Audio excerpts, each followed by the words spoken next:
Welcome back. അപ്പോൾ ഇന്ന് നമ്മൾ എങ്ങനെ ഒരു ഫോർമേറ്റീവ് അസസ്മെൻറ്റിന് വേണ്ടിയിട്ടുള്ള ക്വസ്റ്റ്യൻ പേപ്പർ ഉണ്ടാക്കും എന്നുള്ളത് പഠിക്കാം. അപ്പോൾ ഇതിനോടകം തന്നെ നിങ്ങൾ ChatGPT ആയിട്ടൊരു ഫ്രണ്ട്ഷിപ്പ് ഉണ്ടായി കാണും. അപ്പോൾ നിങ്ങൾ ചാറ്റ് ചെയ്യണം ChatGPT ആയിട്ട്. നമ്മൾ വാട്സാപ്പിലൊക്കെ ചാറ്റ് ചെയ്യുന്ന പോലെ ഉള്ളൂ. അതിനോട് ഓരോന്ന് ചോദിക്കുക, അതിൻ്റെ ഉത്തരം നോക്കുക.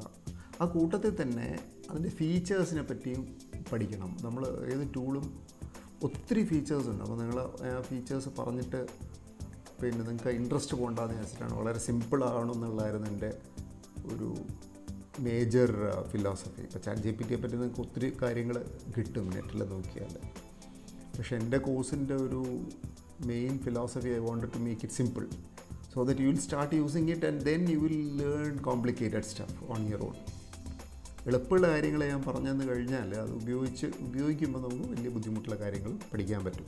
എന്നാലും ചെറിയ ചെറിയ കാര്യങ്ങൾ എന്ന് പറഞ്ഞുതരാം. കഴിഞ്ഞ ക്ലാസ്സിൽ പറഞ്ഞാണ്, അതൊന്നുകൂടെ സിസ്റ്റമാറ്റിക് ആക്കാനായിട്ട്. Regenerate response. നമുക്ക് ChatGPT ഒരു റെസ്പോൺസ് തന്നു കഴിഞ്ഞാൽ നമുക്കത് ഇഷ്ടപ്പെട്ടില്ലെങ്കിൽ അതിനോട് റീജനറേറ്റ് ചെയ്യാൻ പറയാം. അതിനൊരു താഴെ ഒരു ഐക്കണുണ്ട്. ഞാൻ കഴിഞ്ഞ ക്ലാസ്സിൽ കാണിച്ചു തന്നിരുന്നു. ഇന്ന് വീണ്ടും കാണിക്കാം.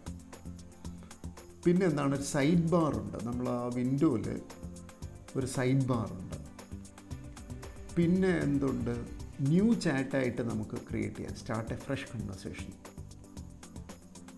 പിന്നെ ഒരു ചാറ്റിനെ നമുക്ക് എഡിറ്റ് ചെയ്യാം. അപ്പോൾ ഈ കാര്യങ്ങളൊക്കെ നമുക്ക് ഇന്നത്തെ ക്ലാസ്സിൽ നമുക്ക് മനസ്സിലാക്കാം.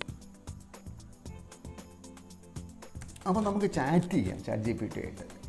ഇതൊക്കെയാണ് നമുക്ക് ഫോർമേറ്റീവ് അസസ്മെൻ്റ് ആണല്ലോ ഇന്നത്തെ ലക്ഷ്യം. ഇപ്പോൾ ഫോർമേറ്റീവ് അസസ്മെൻ്റ് എന്നൊക്കെ പലരും കേട്ടിട്ടുണ്ട്, നമുക്കത് ഓർക്കുന്നില്ലെന്നിരിക്കട്ടെ. അതല്ല, അറിയാം, എന്നാലും കൃത്യമായിട്ട് അറിയില്ല എന്താ ഈ ഫോർമേറ്റീവ് അസസ്മെൻറ്റ്. സോറി, നിങ്ങൾക്ക് 90% ആൾക്കാർക്കും അറിയായിരിക്കും. എന്നാലും ചിലപ്പോൾ 10% ആൾക്കാർക്ക് ഫോർമേറ്റീവ് അസസ്മെൻറ്റും സമ്മേറ്റീവ് അസസ്മെൻറ്റൊക്കെ അറിയില്ലെങ്കിൽ അതും നമുക്ക് ChatGPTയോട് ചോദിക്കാം. അപ്പോൾ നമുക്ക് ChatGPT തുറക്കാം. അപ്പോൾ ഞാൻ പറഞ്ഞു ചില ഫീച്ചേഴ്സ് ഞാൻ പറഞ്ഞുതരാമെന്ന് പറഞ്ഞിരുന്നു. അപ്പോൾ എന്താണ്, ഇതാണ് സൈഡ് ബാർ. ഇപ്പോൾ സൈഡ് ബാറിൽ ഞാൻ ക്ലാസ് തുടങ്ങുന്നതിന് മുമ്പ് ChatGPT ഫീച്ചേഴ്സ് എന്താണെന്നൊക്കെ ചോദിച്ചിരുന്നു. ഫോർമേറ്റീവ് അസസ്മെൻറ്റിനെ പറ്റി ചോദിച്ചിരുന്നു. അതൊക്കെ കഴിഞ്ഞ ക്ലാസ്സിൽ. ഇതാണ് സൈഡ് ബാർ. കണ്ടില്ലേ, ഇന്നലെ പെരിമീറ്റർ, ഏരിയ, വോളിയം, പിന്നെ അതിനെ റീനെയിം ചെയ്യാം നമുക്ക് ആ ചാറ്റിനെ. അപ്പോൾ ഇതാണ് ആ ചാറ്റിൻ്റെ പേര്, ഫൺ ക്ലാസ് റൂം ആക്ടിവിറ്റി. പിന്നെ എന്താണ്, റീനെയിം ചെയ്യാം, ഇവിടെ മാറ്റാം, വോളിയം, പെരിമീറ്റർ എന്ന് മാത്രമാക്കാൻ വേണം ഈ ചാറ്റിൻ്റെ പേര്. റീനെയിം ചെയ്യാം. പിന്നെ ക്ലാസ് റൂം ആക്ടിവിറ്റി ഉണ്ട്. പെരിമീറ്റർ എന്ന് മാത്രമായി ഈ ചാറ്റിൻ്റെ പേര്. പിന്നെ ഇതിനാണ് നമ്മൾ സൈഡ് ബാർ എന്ന് പറയുന്നത്. അപ്പോൾ ഈ 3 ക്ലിക്ക് ചെയ്ത് കഴിഞ്ഞാൽ നമുക്ക് പലതും ആർക്കൈവ് ചെയ്യാം, ഡിലീറ്റ് ചെയ്യാം, ചില ചാറ്റ് വേണമെങ്കിൽ ഷെയർ ചെയ്യാം. അപ്പോൾ ഇതാണ്, ഈ പോർഷനെയാണ് നമ്മൾ സൈഡ് ബാർ എന്ന് പറയുന്നത്. നമുക്ക് മൊത്തം ഈ വിൻഡോ വലുതാക്കണമെന്നുണ്ടെങ്കിൽ ഇത് ക്ലോസ് ചെയ്യാം. എന്താണ് ക്ലോസ് സൈഡ് ബാർ. അപ്പോൾ സൈഡ് ബാർ എന്താണെന്ന്, ക്ലോസ് സൈഡ് ബാർ എന്താണെന്ന് അറിയാം. പിന്നെ ഇതാണ് ന്യൂ ചാറ്റിൻ്റെ സംഭവം. നമുക്ക് ന്യൂ ചാറ്റ് എടുക്കാം. എന്നിട്ട് വാട്ട് ഈസ് ഫോർമേറ്റീവ് അസസ്മെൻ്റ് എന്ന് ചോദിക്കാം. What is formative assessment.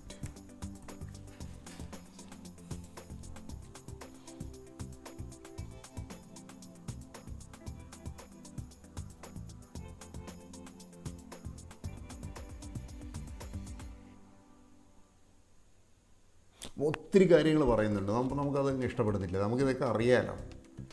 അപ്പോൾ നമുക്ക് വേണമെങ്കിൽ എന്ത് ചെയ്യാം, ഞാൻ പറഞ്ഞു എന്തൊക്കെയാണ് ഫീച്ചേഴ്സ് ഞാൻ പഠിപ്പിക്കുന്നത്. ന്യൂ ചാറ്റ്, സൈഡ് ബാർ, പിന്നെന്താണ്, എഡിറ്റ് ചെയ്യാം ചാറ്റിനെ എഡിറ്റ് ചെയ്യണമെങ്കിൽ എന്താണെന്ന് വെച്ചാൽ, ഇവിടെ ഇല്ലേ ഈ പെൻസിൽ വന്നിട്ടുണ്ടല്ലേ, വാട്ട് ഈസ് ഫോർമേറ്റീവ് അസസ്മെൻ്റ് എന്ന് മാത്രമേ പറഞ്ഞുള്ളൂ. അപ്പോൾ നമുക്ക് എന്ത് എഴുതാം, what is formative assessment, please give the answer in 6 sentences.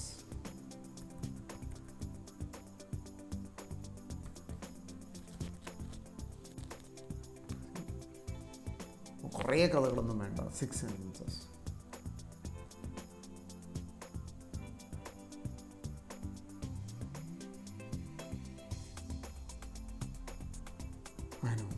അപ്പം വേണമെങ്കിൽ എനിക്കൊന്നുകൂടെ ഇത് ചെയ്യാം. 6 സെൻറ്റൻസ് വേണ്ട. ഇപ്പോൾ ഇതാണ് പെൻസിലേ, ഇതാണ് എഡിറ്റിംഗ് ചാറ്റ്. ഇവിടെ പെൻസിൽ, ഇവിടെ എഡിറ്റ് മെസ്സേജ്, ഞാൻ അങ്ങോട്ടേക്ക് അയക്കുന്ന മെസ്സേജ് അല്ലേ.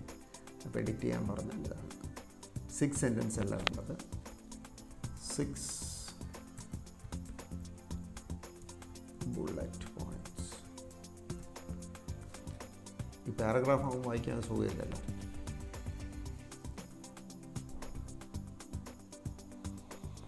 ഇപ്പോൾ എന്താണ് formative assessment? Ongoing monitoring process of gathering evidence of students learning. കുട്ടികൾക്ക് എത്രമാത്രം മനസ്സിലാക്കി എന്നുള്ളതാണ്. പിന്നെ അതിൻ്റെ ഫോർമാറ്റീവ് അസസ്മെൻറ്റിൻ്റെ ഒരു മെയിൻ കാര്യം, it is feedback oriented. Emphasizes providing timely feedback to improve learning. അപ്പോൾ കുട്ടികൾക്ക് എന്തൊക്കെ മനസ്സിലായി, ആ മനസ്സിലാവാത്ത കാര്യങ്ങൾ അവർക്ക് പറഞ്ഞു കൊടുക്കുകയും അവരെ ഇത് ചെയ്യുകയും ഹെൽപ്പ് ചെയ്യുകയും ചെയ്യുക എന്നുള്ളതാണ്. Diagnostic, identify strength and weakness to adjust teaching. അപ്പോൾ നമുക്ക് ഫോർമാറ്റീവ് അസസ്മെൻറ്റ് ചെയ്യുമ്പം നമ്മൾ ക്ലാസ്സിലൊരു ഫോർമാറ്റീവ് അസസ്മെൻറ്റ് ചെയ്ത് ഒരു ക്വിസ് നടത്തുന്നു. ക്വിസ് നടത്തിയിട്ട് ക്ലാസ്സിൽ 30 കുട്ടികളുണ്ടെങ്കിൽ 5 കുട്ടികൾ മാത്രമേ നല്ല രീതിയിൽ ക്വിസ് പെർഫോം ചെയ്തില്ലെന്ന് അർത്ഥം എന്നുണ്ടെങ്കിൽ നമ്മുടെ പഠിപ്പിക്കുന്ന രീതി ശരിയല്ല എന്നുള്ളതാണ് അർത്ഥം. അപ്പോൾ നമ്മൾ എന്ത് ചെയ്യണം? വേറെ മെത്തേഡ്സ് ആലോചിക്കണം. It's include quiz, discussion, observation, peer assessment, അങ്ങനെ പല മെത്തേഡ്സും ഉണ്ട് ഫോർമാറ്റീവ് അസസ്മെൻറ്റ്. അപ്പോൾ നിങ്ങൾക്ക് അനുയോജ്യമായ മെത്തേഡ് ഉപയോഗിക്കുക. അപ്പോൾ അതും ChatGPT വേണമെങ്കിൽ ചോദിക്കാം. അടുത്ത ക്വസ്റ്റ്യൻ നമ്മൾ ഉണ്ടായിരുന്ന ക്വസ്റ്റ്യൻ, അപ്പോൾ നമ്മൾ പറയുന്ന ഫോർമാറ്റീവ് അസസ്മെൻറ്റ് എങ്ങനെയുള്ള ക്വസ്റ്റ്യൻസ് ആയിരിക്കും നല്ലത്? നമ്മൾ ചാറ്റ് ചെയ്യാണ്. നമ്മൾ in the context of perimeter and area, what type of question should I include for formative assessment?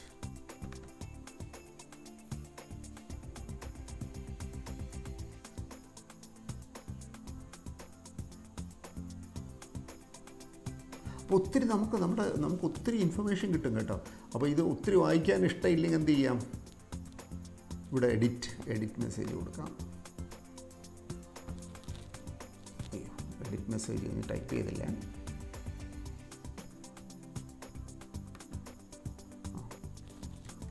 Please be brief.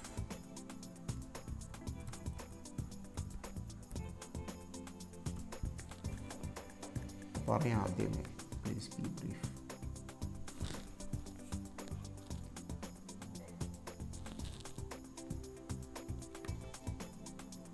ക്യാൻസലാണോ കൊടുത്തത്? Edit message, please be brief. ചില സമയത്ത് ഇതിന് പ്രശ്നമുണ്ട്.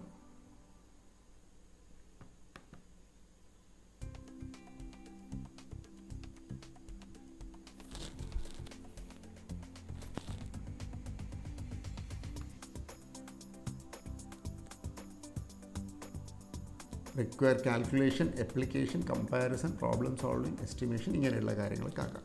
ഇനി നമുക്ക് നമ്മുടെ ഒരു ഫോർമാറ്റീവ് അസസ്മെൻറ്റിന് ഇതൊക്കെ നമുക്ക് അറിയുന്ന കാര്യങ്ങളാണ്. ഞാൻ വെറുതെ ഒന്ന് ചാറ്റ് ചെയ്യാമെന്ന് വിചാരിച്ച് ചെയ്തതന്നേ ഉള്ളൂ. ഇപ്പോൾ നമുക്ക് ഒരു ചെറിയ ക്വിസ് നടത്തണം. ക്വിസ് നടത്താൻ വേണ്ടി നമുക്ക് ക്വസ്റ്റ്യൻ ഉണ്ടാക്കാമെന്ന് വെച്ചാൽ ബുദ്ധിമുട്ടൊന്നുമില്ല. പക്ഷേ അത് ഒത്തിരി ടൈപ്പ് ചെയ്യണ്ടേ. അപ്പോൾ എന്ത് ചെയ്യാമെന്ന് വെച്ചാൽ നമുക്ക് ഇതിനോട് പറയാം, ഒരു 6 ക്വസ്റ്റ്യൻസ് ഉണ്ടാക്കാൻ പറയാം. എന്താണ്? Please prepare an MCQ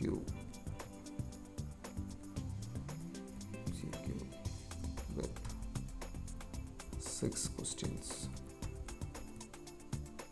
3 each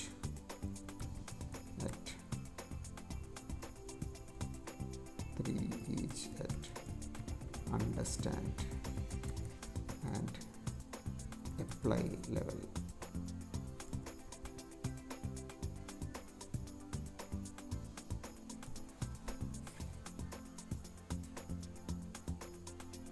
അപ്പോൾ ആദ്യം അണ്ടർസ്റ്റാൻഡ് ലെവലിൽ പൊതുവെ സിമ്പിളാണല്ലോ ക്വസ്റ്റ്യൻസ്. അപ്പോൾ ഇത് നമുക്ക് അറിയുന്ന കാര്യമാണ് ChatGPT ചോദിക്കേണ്ടത്. ഇതൊക്കെ ടൈപ്പ് ചെയ്യുകയും ഫോർമാറ്റ് ചെയ്യുകയൊക്കെ മെനക്കെടല്ലേ. അപ്പോൾ എന്ത് ചെയ്തു? എല്ലാം ChatGPT നമുക്ക് തന്നു.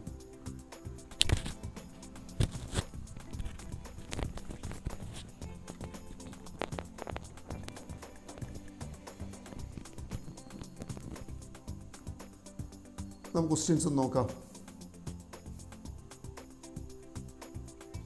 Understand level. What is the perimeter of a rectangle? അത് വളരെ എളുപ്പമുള്ള ക്വസ്റ്റ്യനാണ്. 5 സെൻറ്റിമീറ്റർ ആൻഡ് 3 സെൻറ്റിമീറ്റർ.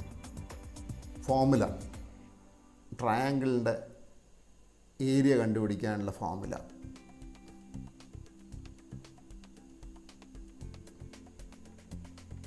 പിന്നെന്താണ്? A square of perimeter 20 metre. A square has a perimeter of 20 metres. What is the length of each side?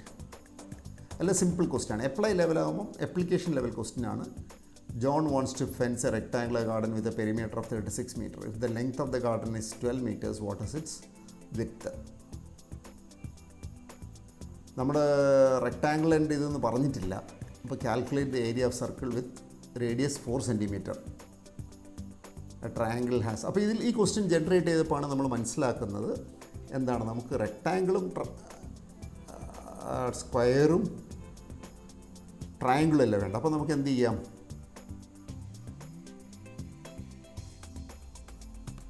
Edit message കൊടുത്തിട്ട് apply 6 please prepare an MCQ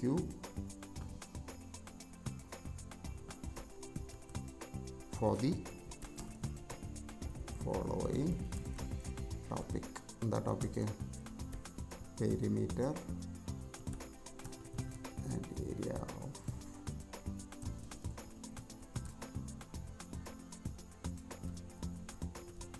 rectangle and square. Triangle വെക്കുന്നില്ല. Spelling മിസ്റ്റേക്കൊക്കെ അവൻ മനസ്സിലായിക്കോളും, നമ്മൾ correct ചെയ്യണമെന്നില്ല.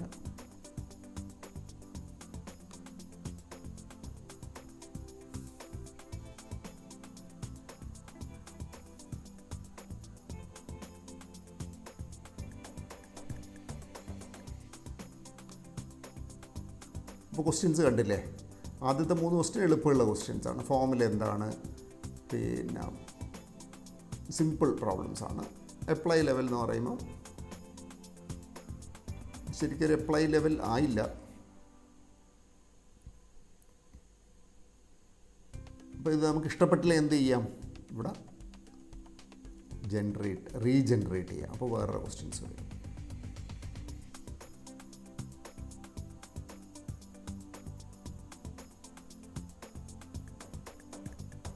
ഗാർഡനൊക്കെ വന്നു. Okay. അപ്പോൾ ഇത് question പേപ്പറിൻ്റെ ഒരു ഇത് കുട്ടികൾ ചെയ്ത് കഴിഞ്ഞാൽ നമുക്ക് തോന്നുകയാണ് നമ്മുടെ ഇതല്ലേ ഫോർമേറ്റീവ് അസസ്മെൻ്റ് അല്ലേ, എല്ലാവരും ചെയ്യുന്നു എന്ന് പറഞ്ഞാൽ. അപ്പോൾ നമ്മൾ കുട്ടികൾക്ക് കുറച്ചുകൂടെ ചാലഞ്ചിങ് ആക്കണം എന്നുണ്ടെങ്കിൽ നമുക്ക് അടുത്തൊരു ഇത് ചാറ്റ് കൊടുക്കാം. Make the MCQ more challenging.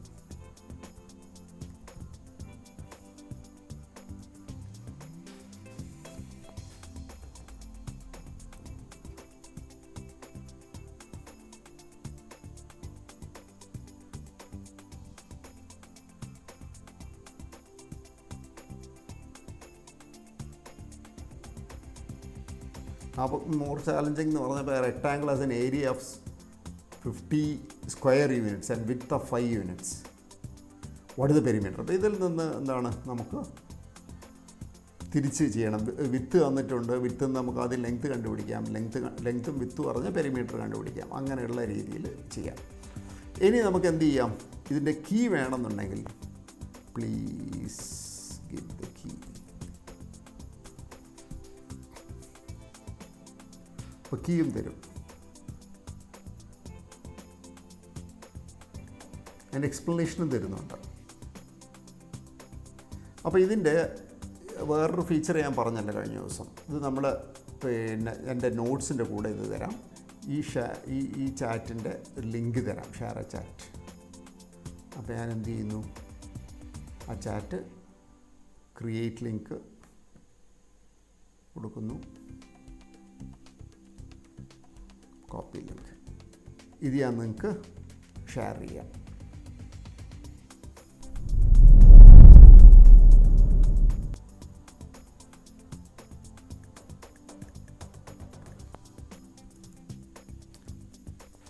അപ്പോൾ ഇത് ഞാൻ നിങ്ങൾക്ക് തരുന്ന പിന്നെ ഡോക്യുമെൻറ്റിൽ നമ്മളെ പോർട്ടലിൽ ഈ ജനറേറ്റ് ചെയ്ത MCQവും ഞാൻ സേവ് ചെയ്ത് വെച്ചിട്ടുണ്ട്. ഇതും ചെയ്തിട്ടുണ്ട്, so that you could do it. So to summarize, you start using the features of ChatGPT. ഞാൻ കഴിഞ്ഞ ക്ലാസ്സിലും പറഞ്ഞിരുന്നു, റീജനറേറ്റ് റെസ്പോൺസ്, പിന്നെ സൈഡ് ബാർ എന്താണ്, ന്യൂ ചാറ്റ് എന്താണ്, എഡിറ്റ് മെസ്സേജ് എന്താണ്, പിന്നെ ഇപ്പോൾ ഒന്നുകൂടെ പറഞ്ഞു, കഴിഞ്ഞ ക്ലാസ്സിൽ പറഞ്ഞാണ് ഷെയർ എ ചാറ്റ്.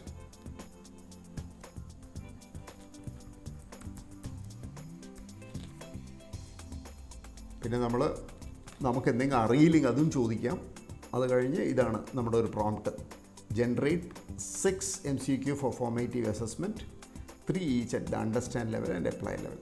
അപ്പോൾ നമ്മൾ മനസ്സിലാക്കേണ്ടത്, നമുക്ക് കോണ്ടെക്സ്റ്റ് എന്ന് പലപ്പോഴും അത് മനസ്സിലാക്കുക. നമ്മൾ പെരിമീറ്റർ ഓഫ് ഏരിയ ട്രയാങ്കിൾ, പെരിമീറ്ററിൻ്റെ ഏരിയ ഓഫ് റെക്ടാങ്കിൾ, സ്ക്വയർ, ട്രയാങ്കിളാണ് ചെയ്തത്. പക്ഷേ നമുക്കൊരു ക്വസ്റ്റ്യൻ എന്ത് വന്നു, സർക്കിളിൽ വന്നു.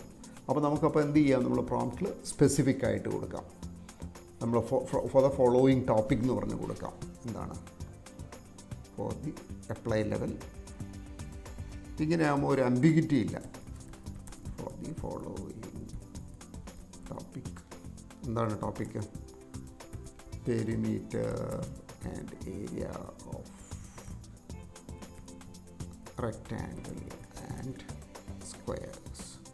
പിന്നെ നമ്മൾ ഫോർമാറ്റീവ് അസസ്മെൻ്റ് ആകുമ്പോൾ കുഞ്ഞു കാര്യങ്ങൾ പഠിപ്പിച്ച്, ഇപ്പോൾ perimeter and area of rectangle and square മനസ്സിലായിട്ടുണ്ടെങ്കിൽ മാത്രം നമ്മൾ എന്ത് ചെയ്താൽ മതി, ട്രയാങ്കിളിലേക്ക് പോയാൽ മതി.